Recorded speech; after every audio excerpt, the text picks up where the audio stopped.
आज का टॉपिक है पैलिएशन इन ऑर्गेनम। तो फर्स्ट पैलिएशन की डेफिनेशन क्या है?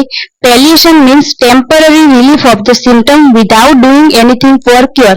तो ये जो डेफिनेशन है वो हमें याद रखनी है, ये हमें वाइवा में पूछते हैं। तो इन शॉर्ट आपको याद रखना है कि टेम्पररी रिलीफ हम करते हैं सिम्टम का, उसको हम पैलिएशन कहते हैं। It helps to reduce the root cause but the disease persist in its own way. अब यहाँ पे क्या होता है कि पैलिएशन से जो रूट कॉज होता है वो तो उसकी जो इफेक्ट होती है वो रिड्यूस हो जाती है, पर जो डिजीज होता है वो तो परसिस्ट ही रहता है हमारी बॉडी में। अब होम्योपैथी में पैलिएशन क्या है? Homeopathy mainly AIIMS for cure not palliation. अब होम्योपैथी में पैलिएशन का मीनिंग क्या है? Homeopathy mainly AIIMS for cure not palliation. अब नॉर्मली होम्योपैथी में हम क्या करते हैं कि हमारा एम्स यही होना चाहिए कि जो पेशेंट है उस क्योर होना चाहिए, नॉट उसके जो सिम्टम है वो पैलिएट होना चाहिए। Cure is possible only when the vital force can react to a similar and stronger remedy. अब नॉर्मली क्या होता है कि क्योर तभी पॉसिबल होता है जब हमारे बॉडी में जो वाइटल फोर्स है उसमें एनर्जी होती है कि जो डिजीज और सिम्टम है उसके प्रति रिएक्ट करना।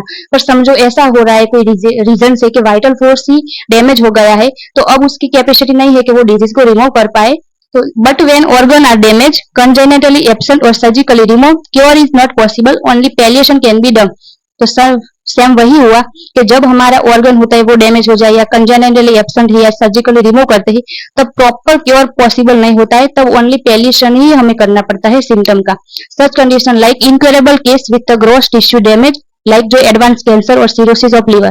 तो एडवांस कैंसर उसमें क्या हुआ कि हमारा जो ऑर्गन है वो ही डैमेज हो जाते हैं, तो इसमें हम प्रॉपर क्योर नहीं कर सकते, ओनली हमें पैलिएशन ही करना होता है ऑल सिम्टम का। सेकंड, ऑर्गन्स एब्सेंट और डैमेज, मतलब कंजेनिटली आपकी जो किडनी है वो एब्सेंट है या जो थायराइड की हम उसको रिमूव कर देते हैं, तो ये जो सर्जिकल कंडीशन है उसमें भी क्योर पॉसिबल नहीं होता है। Here deep acting constitutional remedy can not cure but similar remedy can give relief for some time, उसको हम पैलिएटिव रेमेडी कहते हैं। तो नॉर्मली इसमें क्या होता है कि हम पूरी हिस्ट्री लेंगे, उसमें हमें डीप कॉन्स्टिट्यूशनल रेमेडी तो नहीं मिल पाएंगे क्योंकि यहाँ पे उसके वो एक्ट ही नहीं कर सकती, इसलिए वहां पे हमें only similar remedy. Here deep acting constitutional remedy can not cure, तो यहाँ पे जो डीप कॉन्स्टिट्यूशनल रेमेडी है वो क्योर नहीं कर सकती इस जो सारी डिजीज है उसको हमें उसके जो सारे सिम्टम है उसके अकॉर्डिंग जो सिमिलर रेमेडी आती है वो ही हमें देनी होती है, जो टेम्पररी रिलीफ कर सकती है जो सिम्टम है उसको। Selection of the palliative remedy, अब ये जो पैलिएटिव रेमेडी है उसको कैसे सेलेक्ट करना है? Even for palliation remedy should be homeopathic based on the symptom similarity. अब जब पैलिएशन भी हो रहा है तो तब भी हमें homeopathic remedy according to symptom similarity ही देनी है।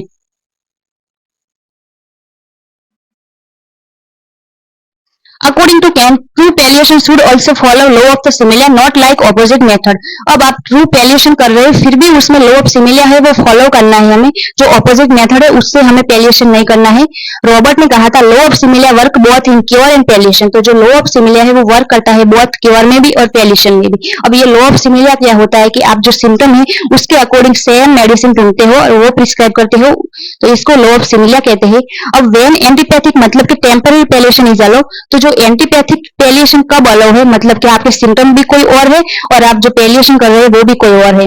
According to aphorism 67 footnote, Hahnemann allow antipathic और external measure like heat, coffee, electric shock.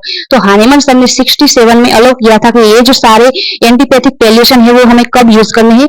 Like life threatening emergency होती है, लाइक कोई पेशेंट है वो स्ट्रोक में है या एस्पेक्सिया है, sudden accident there no time for remedy, sudden किसी का एक्सीडेंट हो रहा है तो तब हमें होम्योपैथी जो मेडिसिन है उसको एक्ट करने के लिए टाइम नहीं होता है। एक्यूट पॉइजनिंग केस, तो ये जो सारे केस होते हैं उसमें हम जो एक्सटर्नल मेजर जो एंटीपैथिक मेडिसिन है उसको यूज कर सकते हैं। अब इसके मेरिट और डिमेरिट्स क्या है जो पैलिएशन है उसके? तो merits gives temporary relief in emergency और इनक्योरेबल केस, मतलब कि जो इमरजेंसी या इनक्योरेबल केस होते हैं उसमें ये टेम्पररी रिलीफ देता है palliation. Demerits, relief is temporary, disease return with the same और मोर इंटेंसिटी। अब जब आप टेम्पररी रिलीफ करते हो सिम्टम्स को तो जब भी डिजीज रिटर्न होता है तो सेम और मोर इंटेंसिटी में ही डिजीज रिटर्न होता है। Second, only some symptom are cover not the disease as a whole. अब ये जो पैलिएशन करते हैं उसमें जो हम according to symptom similarity medicine देते हैं तो उसमें ऑल जो सिम्टम होते हैं वो कवर नहीं होते हैं, ओनली जो थोड़े थोड़े सिम्टम होते हैं वो ही कवर होते हैं, इसलिए जो डिजीज होता है एज अ होल ट्रीट नहीं होता है, ओनली जो सिम्टम होते हैं वो ट्रीट होते हैं। थर्ड, लॉन्ग टर्म पैलिएशन में worse condition and increase suffering. अब आप लॉन्ग टर्म पैलिएशन कर रहे हो तो मे भी उसकी कंडीशन वर्स हो सकती है या उसका जो सफरिंग होता है वो इंक्रीज हो सकता है। तो ये जो सारा पैलिएशन है वो होम्योपैथी में और एंटीपैथी में ऐसे होता है।